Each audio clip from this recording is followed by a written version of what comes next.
avant-garde, I think, I was just trying to throw something out there like Bhakti Vikas Swami, throw something out to be like, hit people hard. So then I want to talk about hell. Hell, yeah, we're talking about hell tonight, folks. So, in the 5th canto now.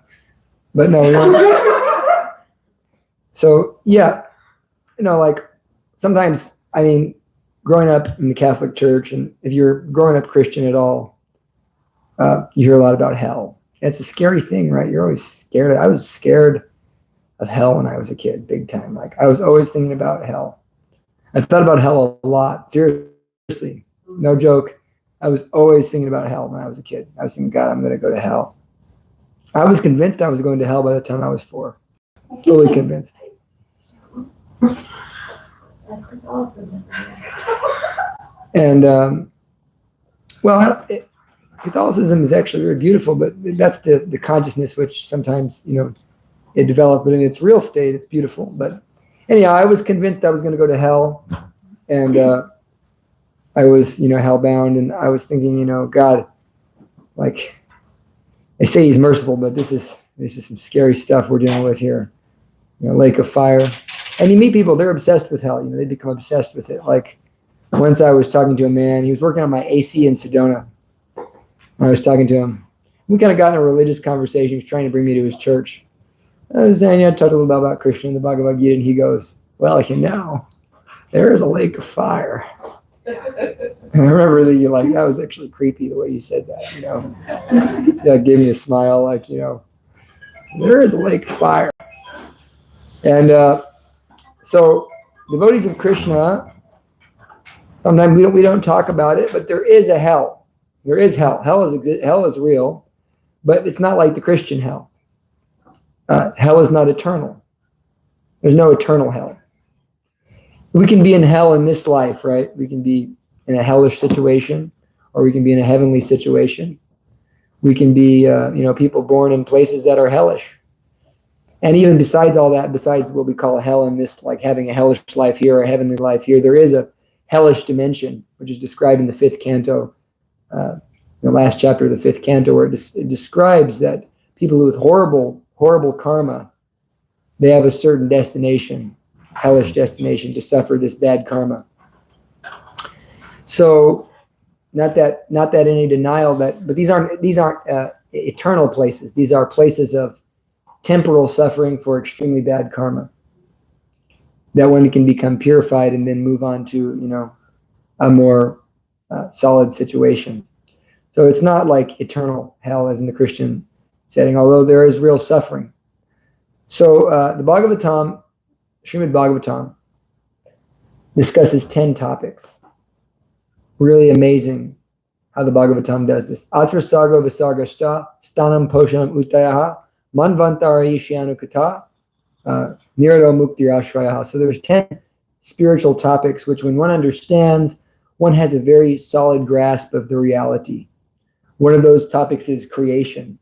Sarga. How is the universe created? By God. One of those is Visarga. After God creates the universe, there are other beings that do secondary creation. That's called secondary creation. We're creating, right? We're having children. There's creation going on here. Secondary creation. Sthanam. Everybody is exactly where they're supposed to be. That's the planetary positions. We hear about like Pakistan, Afghanistan. That word stan means place of the Afghan, place of the Pakis, place of Hindustan, place of the Hindus. So sthana means where you're placed. So everybody is placed according to their guna and karma. Everybody's placed exactly where they're supposed to be. That's the divine justice, that we are born exactly where we're supposed to be, and the experiences we're going through are exactly what we're supposed to go through. So we have no reason to complain about our birth or our situation. We don't want to develop a victim mentality, because the victim mentality takes our power away. Rather, we are responsible for everything that happens to us because of this process of spiritual purification. And until we accept that this is a spiritual life, that this is a spiritual situation we're in, until we accept that, we can't be happy. We can only be happy when we accept that. Hare Krishna, Donnie, welcome. You missed the welcome. I just wanted to make sure I welcomed you. to see you. So yeah, it's a spiritual situation we're in because we're spiritual beings. And so this world and the suffering we go through is a process of purification. So stanam, poshanam, the Lord is protecting everybody, especially his devotees. Uttayaha, why do living entities do what they do? You ever wonder that? Why do people act the way they act? Uttayaha, that's the impetus for action. Manvantar, there's different gods and beings who are in charge of this universe for a certain period of time, and then they resign and other beings take charge of the universe. There's 14 administrations of Manu, and different demigods change and the 7 sages change and there's shifts. And under their administration, different things happen. This is actual knowledge about how this universe is created. Isha, Anu, who knows what Isha means? Light. That's the name of Jesus, yeah. But Jesus was named after the original Isha. Isha means God. Ishvara, it's coming from that word. So Isha means God. Isha means controller. So Isha Anu Kata. What does kata mean? To talk. And Anu Kata means scientific talk. So Isha Anu Kata is the science of God. That's one of the things that's spoken about in Bhagavatam. Let's learn the science of God. Not just the kata, the Anu Kata, the scientific understanding of what is the absolute truth. Nirado, how is the universe destroyed? Mukti, how do we become liberated from suffering? And Ashraya, who is the ultimate shelter for all of us? Krishna. Krishna is the ultimate shelter. So the Bhagavatam discusses these 10 topics. So the 5th canto predominantly deals with this process, this topic of stanam. Stanam meaning, why are living entities placed where they're placed? Why are you on the planet Earth? Why aren't you on the planet Swarga? Why aren't you on the planet Pitala? Why aren't you on the planet Indralok? Why are you on Bhumandala? Why are you on Bharat Varsh, on Bharat Khand in Bhumandala? That's the Vedic understanding of where we're at. Why do we end up here? And so why do living entities end up in hellish positions? So we're not going to get so much into that. It's pretty obvious. When you do extremely bad, horrible karma, one ends up in bad circumstances. And hell is reserved for those of the worst karma. Because they need to be purified. They actually need to have their consciousness degraded before they can take animal bodies again. That's why these realms exist. So not to be dark, but in the Bhagavatam, the 5th canto, after this discussion goes on about the different planetary systems, they're speaking about the heavens, they're speaking about all the different dimensions of existence. And then Maharaj Parikshit says, after he hears about hell, he says, okay, how do we help living entities? What causes a living entity to enter these lower realms? How do we avoid that? And this is just on a cosmic level, we're hearing about that, but also even in this life, what causes a living entity to enter into a dark realm in this life, in this planet? Why are some people loitering on the streets on First Avenue suffering so bad with drug addiction? What causes this on a more spiritual and ultimate level? What causes these things? How do we understand them in the spiritual sense, in the true sense? So Maharaj Parikshit asked his guru, Shukadeva Goswami, and they're having a discussion. What causes someone to enter into this position? And how do we avoid it? And so Shukadeva Goswami explains in the beginning of the 6th canto of Srimad Bhagavatam, he explains that the process for avoiding bad karma is prayashchitta, or atonement, right? That we have bad karma. Who here has performed something that we regret? So we perform things we regret, and who here has suffered reactions for things we've done? So we've suffered reactions for things we've done. And when we really analyze ourselves, how many of us feel we're worthy of, just by our works alone, how many of us feel we're worthy of, getting the best karma, going to these higher planets and higher dimensions, right? In this world, honestly, we all have different things we're struggling with. Not to paint a bad picture, not to be like that guy with the cross. I'm not trying to be that way. At the end, we're going to turn it all around. But actually, we have a lot of envy, anger, lust, greed, illusion, madness. These are what afflicts the conditioned soul to various degrees. Some are purer than others, some are less pure, but we're affected by these things.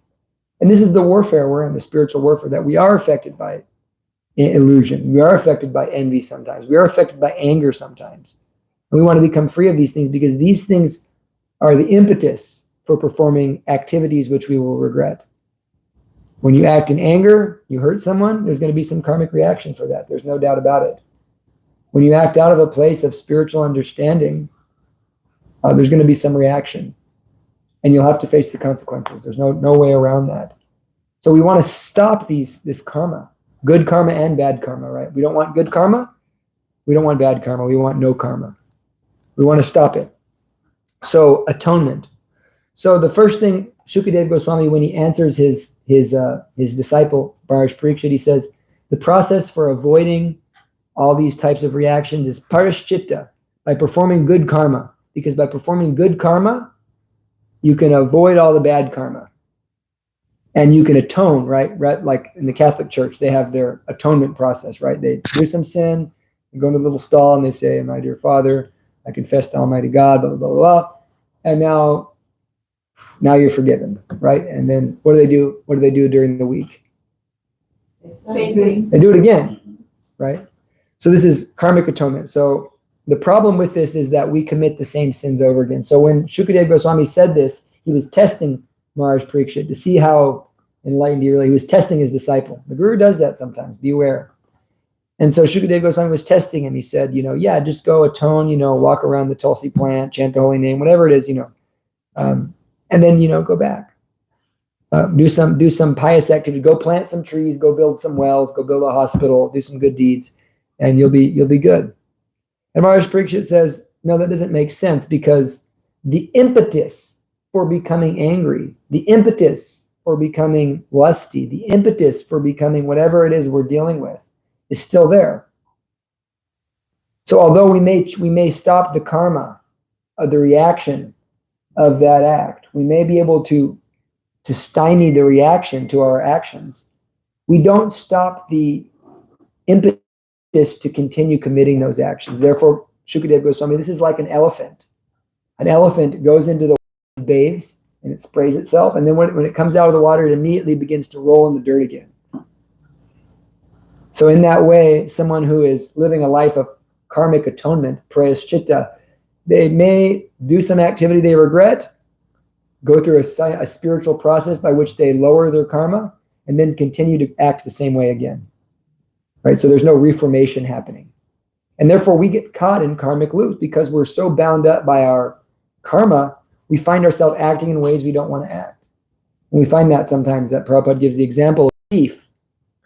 A thief gets put in prison for being a thief, and then when he gets out of prison, many times he becomes a thief again. I know many addicts, many ex-drug addicts, who in the beginning of their addiction, they don't want to be drug addicts, but when they go to prison, they come out and they become drug addicts again.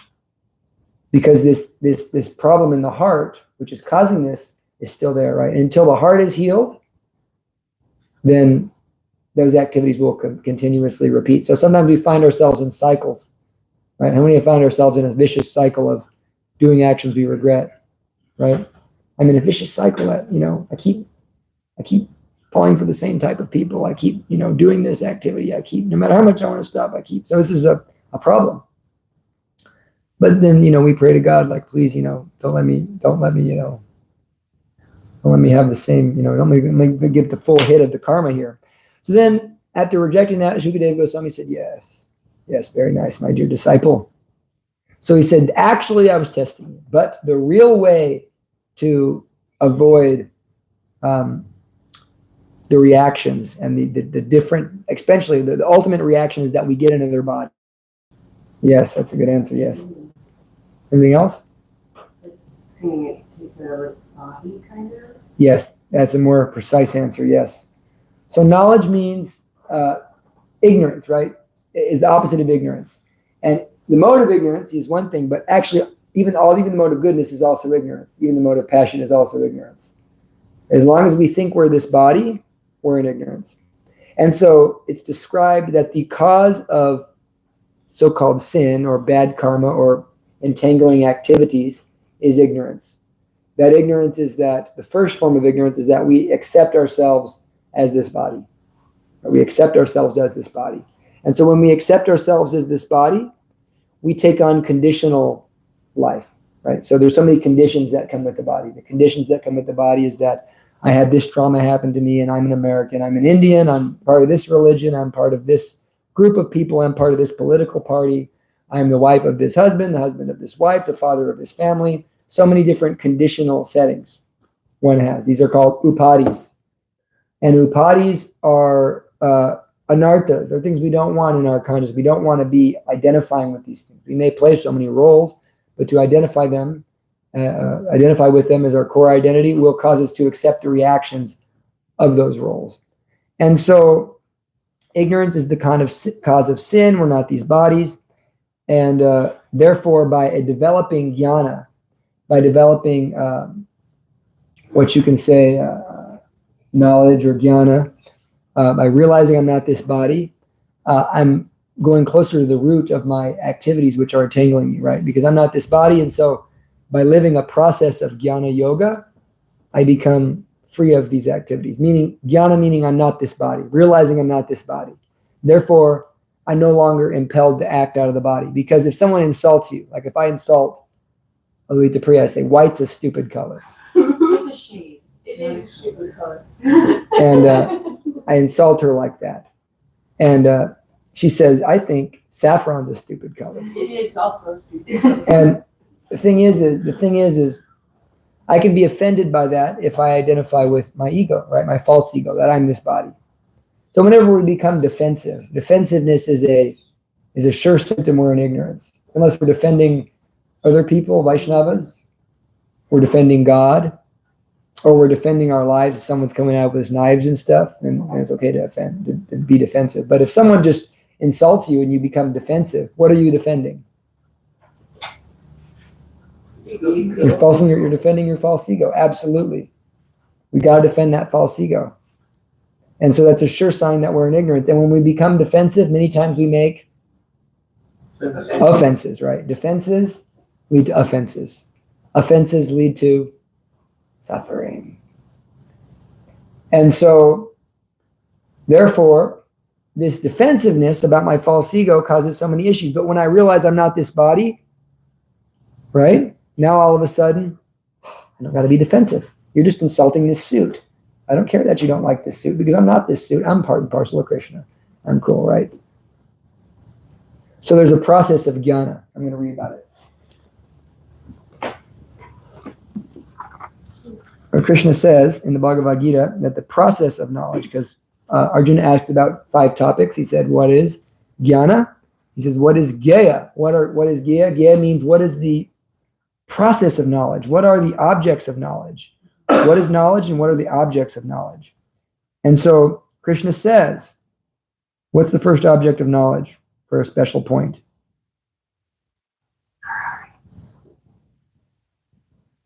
Anybody know? What's the first object of knowledge? First symptom of someone with knowledge? Humility. Omar Ki Jai. That's the point. Humility, pridelessness, non-violence, tolerance, simplicity, approaching a bona fide spiritual master, cleanliness, steadiness, self-control, renunciation of the objects of sense gratification, absence of false ego, the perception of the evil of birth, death, old age, and disease, detachment, freedom from entanglement with children, wife, home, and the rest, even-mindedness among pleasant and unpleasant events, constant and unalloyed devotion to me, aspiring to live in a solitary place, detachment from the general mass of people, accepting the importance of self-realization and philosophical search for the absolute truth. All these I declare to be knowledge, and besides this, whatever there may be, is ignorance. That's heavy. I don't know if I can do that, Krishna. I do not know if I can do that. So what Shukadeva Goswami is saying, by following the process, by developing these qualities, you realize you're not this body. And therefore, when you realize you're not this body, you've rooted out ignorance. And that knowledge, Krishna says, that fire of knowledge burns up all reactions to sin. Burns them up. Cool, right? But it was a trick question. Maharaj Parikshit outsmarted his guru once again. He said, wrong. I don't believe that this is the true way to avoid bad karma. And his guru, Maharaj Shukadeva Goswami, said, yes. The real way, that was a trick. Because why? Because just because you have knowledge that you're not this body, what is that? That doesn't change anything, does it? How many people know they're not this body theoretically? How many people still don't act like humble, self-controlled, so many things, right? I don't, right? So it didn't change much, did it? So you have knowledge, but still, that didn't do anything for you, ultimately. So therefore, Maharaj Pariksha said, this is not the real thing. So then, Shukadeva Goswami says, actually, the proper way by which one can avoid lower destinations, higher destinations, bad karma, and destroy all their karma is Bhakti Yoga. Bhakti Yoga is the process by which one can avoid hellish situations. We hear in the Srimad Bhagavatam, 126, Savai Pumsam Paradharmo Yato Bhaktir Hoksaje Ahaitu Kyapratiyata Yayatma Suprasidati. 5,000 years ago, a bunch of very saintly sages, they had a seminar. And in the seminar, they were trying to figure out what is the highest benefit for humanity? What's the best thing for humanity? And the conclusion they came to was the supreme dharma, the supreme religion, occupation, activity for all humankind is that by which they can develop loving devotional service unto the Supreme Lord who's beyond the senses. Such love must be unmotivated and uninterrupted to completely satisfy the self. There's their conclusion. And they said, after that they said, Vasudeve Bhagavati Bhakti Yoga Prayojitaha Janaya Yashu Vairagyam Gyanam Chayara Haitukam. They said, such Bhakti Yoga done unto Bhagavan Vasudeva, Krishna, from that causeless knowledge, Janmad is born. Causeless knowledge and detachment. Janaya Yashu Vairagyam Gyanam Chayara Haitukam. So by doing Bhakti Yoga, one develops causeless knowledge, meaning that one realizes, not just in a theoretical way, they practically realize I'm not this body. Janaya Yashu Vairagyam Gyanam Chayara Haitukam. And they become detached. So if someone's doing Bhakti Yoga properly, they become detached. And we see that so many times here. As someone comes, they have so many different challenges, right? They're addicted to this, they're addicted to that. They have this problem, they're suffering with this. And then once they start chanting Hare Krishna, they become like Gauranga Prema. They become super smiley and happy all the time. And we see it time and time again. When we see people come here with like big medical issues, they're like, walking on canes with like, like they have like oxygen tanks, and then they start, I'm serious, we've seen it. And then like, they start chanting Hare Krishna, and then like, they're like, next thing you know, there's no cane, there's no oxygen. Like, I don't know, it's gone, We've seen it before, have we not? It's gone, I don't need it anymore. Not that that's going to happen every time. We have to face our karma with our body, but it's a fact that when you chant Hare Krishna, like, sometimes we don't want to look at, we lose our miserable paraphernalias, like all the things that are keeping our character. We gotta look like a miserable character, We lose our paraphernalias of misery, and we become very happy, very real. This is the process. If you chant Hare Krishna, it actually you develop Janaya Yashu Vairagyam Gyanam Chayara Haitukam. You develop causeless knowledge and detachment from the world. So why is it that this bhakti is the only solution? Because what is the actual position of the soul? Sanatana Goswami asked Lord Chaitanya, Ke ami? Who am I? Sanatana Goswami was a very learned scholar. He spoke Farsi, he spoke Sanskrit, he spoke Arabic, he spoke Hindi, he spoke Bengali. He studied all the Shastras. He was the minister of Nawab Hussain Shah. He was an extremely intelligent man. And he asked Lord Chaitanya, he said, they call me a scholar, they call me a learned man, and I believe them, but I do not know who I am. What did Lord Chaitanya say? He said, Jivara Sarupya Hoy, Krishnara Nitya Das. Jiva, the soul is eternally a servant of God. Jivara Sarupya Hoy, Krishna Nitya Das. The soul is an eternal servant of God. Servant meaning a loving associate. A loving associate. You're a loving friend of Krishna, the supreme friend. That is who you are. That is what you are. You're meant to have a loving relationship with the Supreme Lord. And so when you perform bhakti yoga, you enter your actual position, you see? So we may know I'm not this body, but what does that do for us? Because we know I'm a soul, but we don't know what does a soul do. Many people know. They say I'm spiritual. You are spiritual, but what does it mean to be spiritual? They don't know that. They think being spiritual means that I have a cool do. I wear cool robes, or I wear crystals. I'm spiritual. I go to temples. I like to meditate and om, and I like to get in drum circles. Seriously, this is common. Herbs. I'm into herbs. I do energy healing. I go to Sedona once a year. I feel like sax right now. It's humility. So. I do what, there's so many things. Hey, dude, I do mushrooms. I'm spiritual. We hear all this stuff, right? And I'm not like, I'm not attacking any of those things individually, but I'm saying that does not constitute spirituality. It doesn't constitute spirituality. I am a religious man. I live at a church. I'm a monk. That means I'm spiritual, right? No, it doesn't. I'm a priest. I have to be spiritual. No. Jivara Supyahoy Nitya Krishna Das. Krishnara Nitya Das. You are a servant of God. And when you become engaged in factual service of God, the factual service and love for God, at that point, one develops real spirituality, which is characterized by Sat, Chit, and Ananda. If you're not feeling blissful, if you're not feeling eternal, if you're not feeling full of knowledge, we're not functioning properly. Our equation's off. It's like, like we have our body, we can tell when we're functioning properly, right? Like I'm breathing right, my skin, I'm functioning properly as a body. I'm not sick. So actually, unless we're living a life of Sat, Chit, Ananda, eternality, knowledge, and bliss, we're not functioning. We have a spiritual sickness.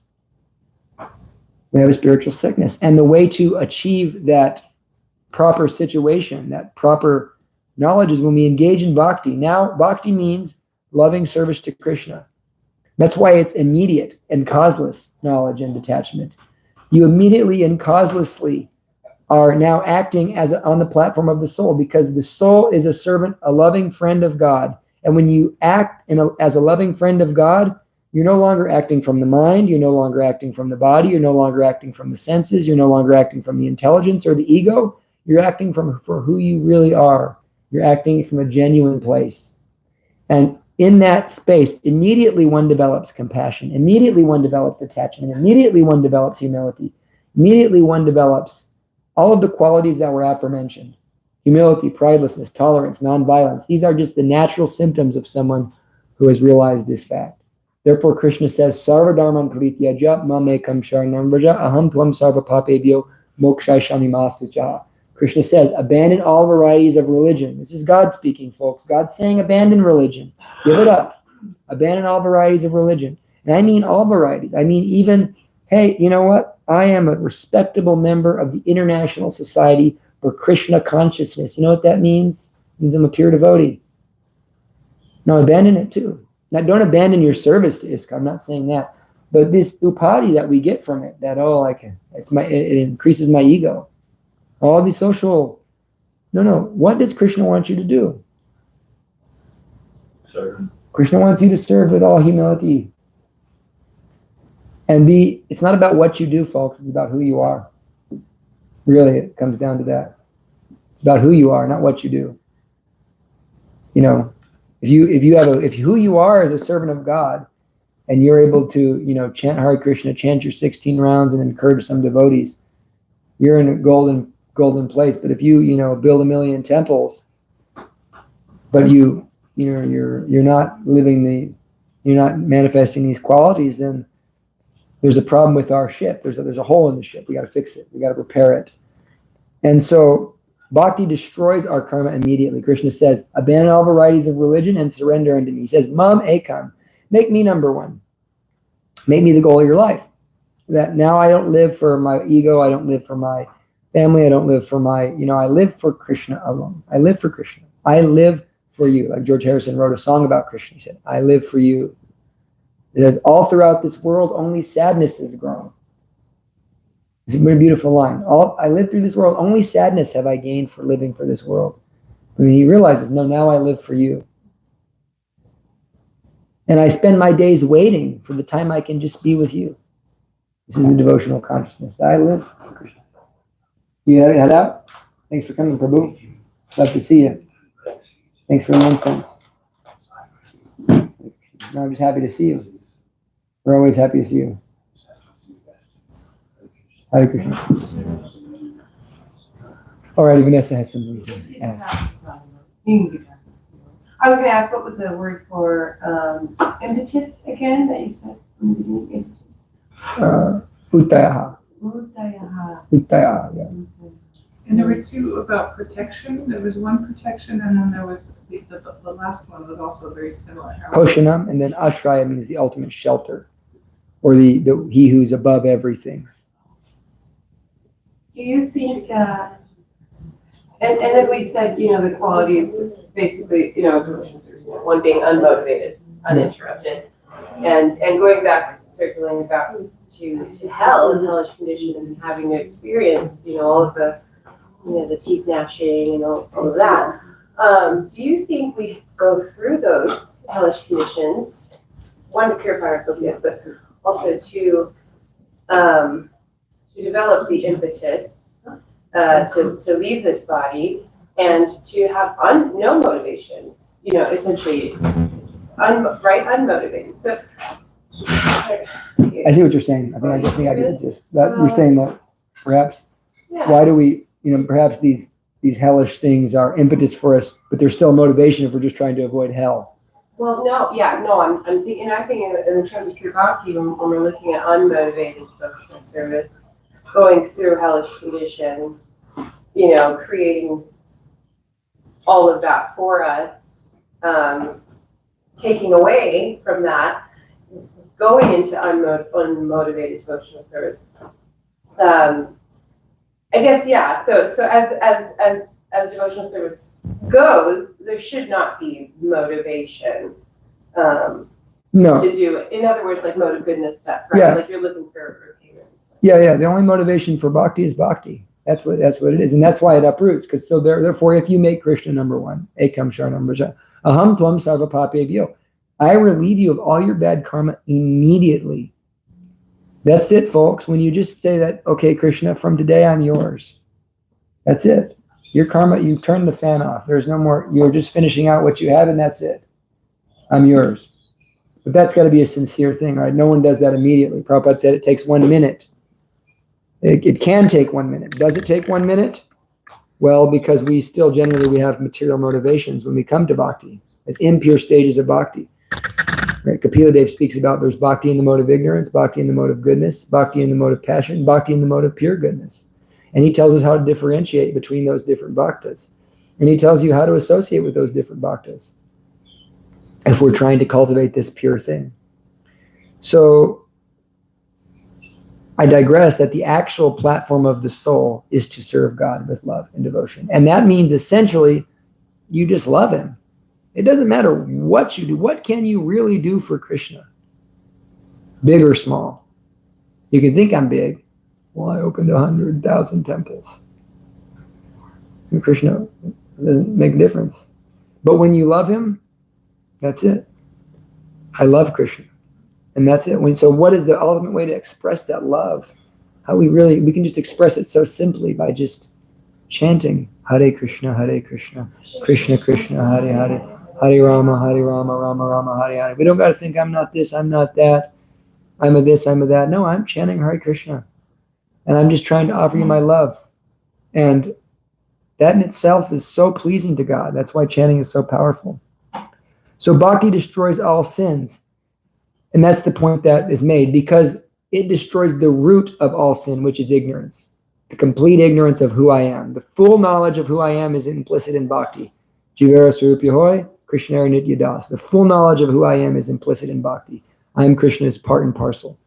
And therefore, all the other stages of karma are destroyed. The first stage is what is bija, the seed, the kuta, the impetus, the action itself, the parabdha karma, and the aparabdha karma are all outrooted by bhakti. Therefore, bhakti yoga immediately, even in the beginner phase, it bestows one kleshagni. One develops a sense of relief from material misery, and one develops shubhata. They become blessed people. They become blessed at every step of life. So in regards to this, Shukadeva Goswami continues, and he says, there's a story in this regard. And he speaks about an individual named Ajamil. And so Ajamil was a man who was born in a very pious Brahmin family. And he was engaged at a young age in worshiping the Shalagram Shila, the form of the Lord, in the form of a stone from the Gandaki River. We have one Shalagram Bhakta here, huh? Narahari Prabhu is also a Brahmin engaged in such activity. And worshiping the Shalagram Shila.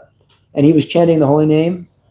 But once on his journey throughout life, he came across a prostitute. And she was embracing a man. And this is a very pure person, it's not like us. We've been exposed to many prostitutes embracing men from the time we're very young. But when he saw this prostitute embracing this man, in the park or out on a stroll, he developed material desire. He developed a great material desire to enjoy in an illicit way. And so he seeked out this prostitute, and he began to maintain her, and he began to have children with her. And actually, he had many children with her, and he totally forgot all of his Brahminical activity. He forgot all about Krishna. He completely forgot Krishna. And he started doing all kinds of really dark things to maintain this, all this stuff. He started doing all kinds of under the table, underhanded, black market, very sinful, murderous things. And he was very, very bad. He lived a very bad life from that point on. And he just stayed attached to sense gratification all the way until he was in his 80s. You meet people like that sometimes. They're 80 years old and they're just so desperately attached to sense gratification. They just can't give it up. It ain't even working anymore. Nothing works, but they're still just so attached, trying to enjoy, trying to suck out all the enjoyment I can.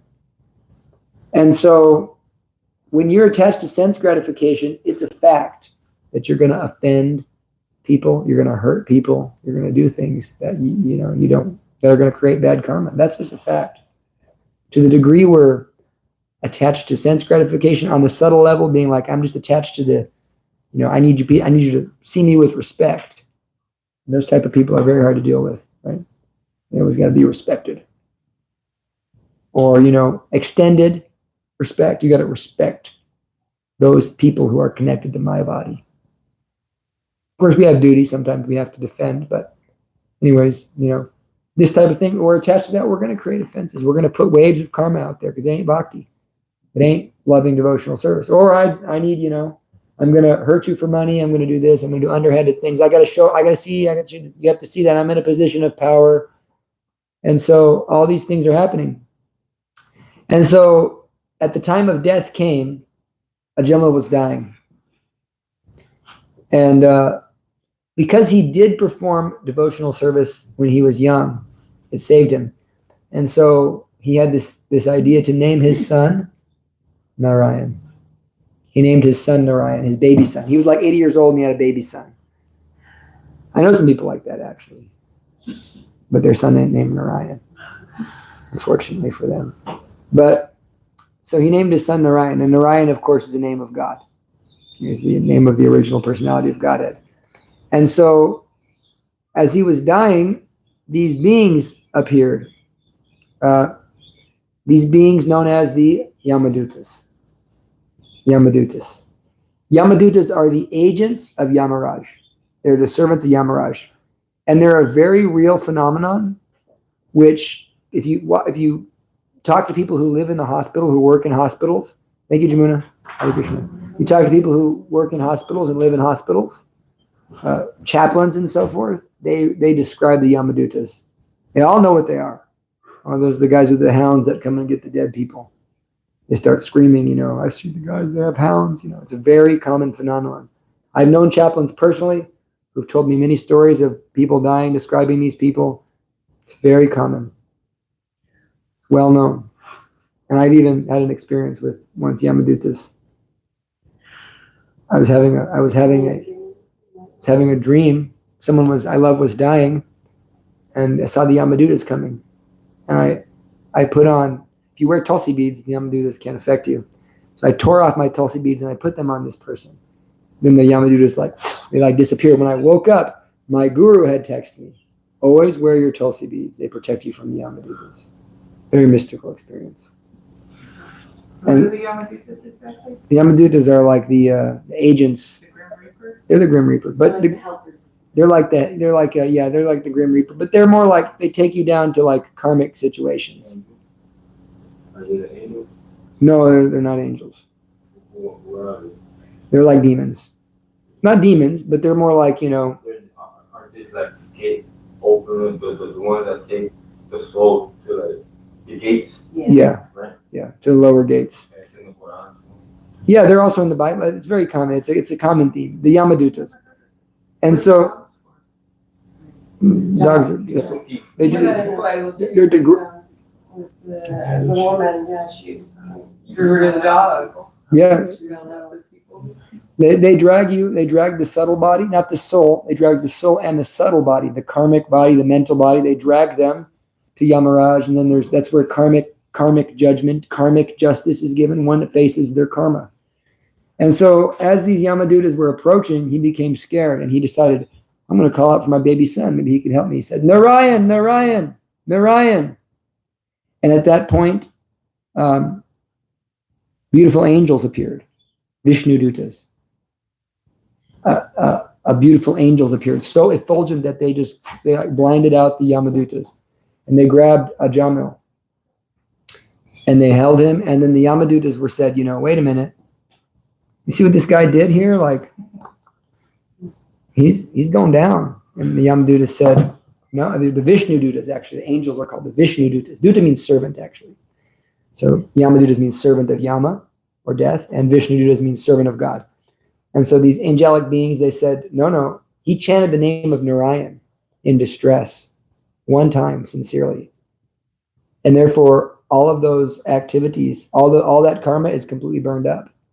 I mean, now Yamadutas, they had a philosophical argument. And he was seeing this. This is the first recorded near-death experience, by the way. Very first recorded near-death. And he was seeing these angels argue with these demons. And the angels were like, you're not going to stop us. We're more powerful than you. And our boss is more powerful than your boss. And the Yamadutas were very disturbed. They were very, very disturbed. They said, like, how is this possible? So they went down to Yamaraj and said, we just tried to take this Ajamil guy. And, then these angels appeared and they stopped us and they took him to heaven. Well, they didn't take him to heaven. I misspoke. What happened here? And so Yamaraj said, he chanted the holy name of the Lord. And he chanted it offenselessly. He chanted it there was no offenses. He chanted it, but it wasn't offensive. He just chanted it. It wasn't pure, but it wasn't offensive. Therefore, in chanting that, he destroyed more bad karma than he can possibly commit. He did an act of bhakti, agyata sukriti bhakti. He did that. And therefore, all of those activities were nullified. And so the Vishnu Dutas appeared to give him a second chance. And so then these guys, these Yamadutas, said, we're going to kill ourselves because we thought, we don't understand what's going on. They were feeling suicidal. And Yamaraj said, let me explain to you that I'm not God. Death is not the supreme. Karma is not the supreme. Justice isn't the supreme. Rather, the supreme is the supreme Lord and his mercy. That's the supreme basis of everything. And so anytime anybody who chants the holy name, anybody who wears kuntimala, has tilak, you do not approach them, and under any circumstances. They're not to be approached. That's what Yamaraj's instructions were. Rather, if you perform bhakti, even a little bit, Krishna says, even a little bit of progress on this path saves one from the worst type of fear, meaning you cannot take a lower birth if you've done any bhakti. Having gone to a kirtan and taken prasadam, you can't take a lower birth. You only can take a higher birth because the actual progress of the soul is coming to this stage of pure loving devotion. And therefore, Ajamil, simply by chanting the holy name, was brought back to life. And then immediately he had clear consciousness after realizing having this near-death experience. So he went to the Himalayas and he began to perform yoga, bhakti yoga, chanting. And in the Himalayas, he became purified. And then at the time he left his body, he went to the spiritual world, not to take birth again. Who don't you approach wearing tea something? Tilak, Don't approach them. Kontimala. No, the Yamadutas don't approach. The agents of death don't approach. Those who have Tilak, Kontimala, and chant the holy name of the Lord. Their devotees of the Lord are very special. And what were the 5 things after Bija? Oh, Kuta, karma, parabdha karma, aparabdha karma. It means your bija is the sin, the seed of the sin. Then later on is the impetus, then the sin itself, and the manifested karma and unmanifested karma, all stemming from ignorance. So, therefore, this process of bhakti is the real way we avoid all types of hellish circumstances in this life and in the next life. It's how we destroy our bad karma in this life and in the next life, because you're becoming who you are. You're being yourself. That I'm part and parcel of Krishna. I'm beautiful. I'm satisfied. And simply by knowing that and by acting in that capacity, it's so intensely real that one develops humility, one develops pridelessness, one develops nonviolence. These qualities develop in a person. One develops detachment from the senses. This is a natural thing that happens when one engages in bhakti. So this chanting of Hare Krishna is the main thing. And if you chant Hare Krishna nicely, very nicely, you chant, in the morning, or you chant with your beads very nicely, then everything manifests very quickly in you. All these qualities, you don't actually have to be, no one has to tell you you're making spiritual advancement. No one has to tell you you're full when you take food. You know that. When you take food, that no one has to tell you I'm getting full. You know you're getting full. So in the same way, if you're actually doing this process, it's very evident. Actually, I'm experiencing detachment, and I'm experiencing renunciation, and I'm experiencing love, and all that is there. My life is improving. Bad karma is disappearing. Krishna is relieving us of all these bad reactions. Rather, he's using them as a way to get us closer to him. So this is the process of parashchitta, or atonement, all different ways. You could karmic atonement, jnana atonement, and bhakti atonement, meaning that simply by being who you are, you're already relieved of all the bad karma and all that stuff, by being who you are. Meaning that I am a loving servant of the Lord and of all living entities. And by chanting Hare Krishna, one very quickly enters into that platform. Because Hare Krishna means, my dear Lord, my dear energy of the Lord, please engage me in your service. And it's a way of expressing our love for the Lord. It's a way of expressing service to the Lord. And the mantra is the Lord himself in the form of mantra, in the form of sound. And so that connection is made, and a very strong sense of God consciousness arises. And by associating with devotees of the Lord who are factually engaged in the service of the Lord, of Krishna, they can also engage you in that service. And that service is all directly to the holy name. How do you take part in helping enlighten others? That's what the Lord wants to do. He wants to help every living entity.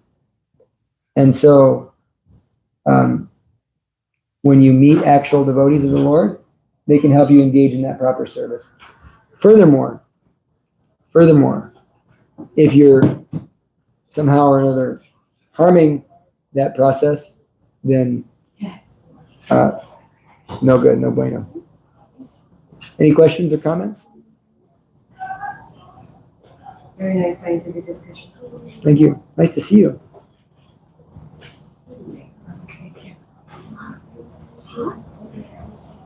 This is really good, Arjun Sargi. Yeah, can I have a few of those copies? Can I have a few of those copies too? I'll go sleepy, so I'm gonna take that. But you want me in the safe here? Yeah, thank you all very much. We can still talk more. Oh, Omar has a question. Anyways, ended anyways. We'll talk more after. So why would degrading your consciousness